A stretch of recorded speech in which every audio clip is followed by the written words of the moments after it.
我是乐乐，要订阅我的频道哦。今天我知道为什么会想尿尿。哇，今天上课的时候想要尿尿，但我又不好意思举手跟老师说，结果我憋尿憋了好久，好不舒服。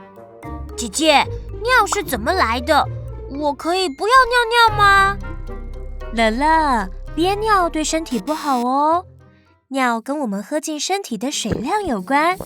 正常3到6岁的小朋友，大约一天会产生600到800毫升的尿液。尿液是身体血液中过滤后的废弃物。肾脏就像一台过滤机，里面负责制造尿液的东西叫做肾源。当血液经过肾脏时，肾脏中的肾源就会把血液中的废物和部分的水排出，透过输尿管聚集到膀胱。当膀胱的尿液累积，就会传达到大脑，让你有想尿尿的感觉。想象尿就像水流一样，能冲洗带走东西。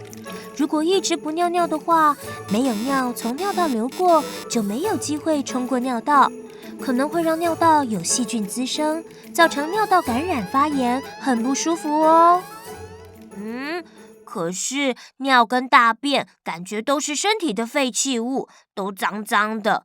尿经过尿道，不会让尿道生病吗？乐乐的问题很好哦。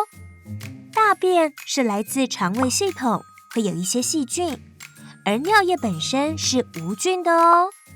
当肠子肛门的细菌不小心跑到尿道，只要固定正常的尿尿，反而能透过尿把这些细菌冲走，让尿道维持健康。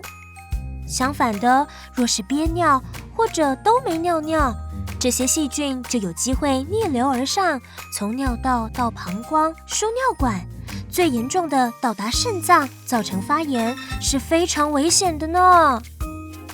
原来尿是很干净的，而且是保护身体的小帮手。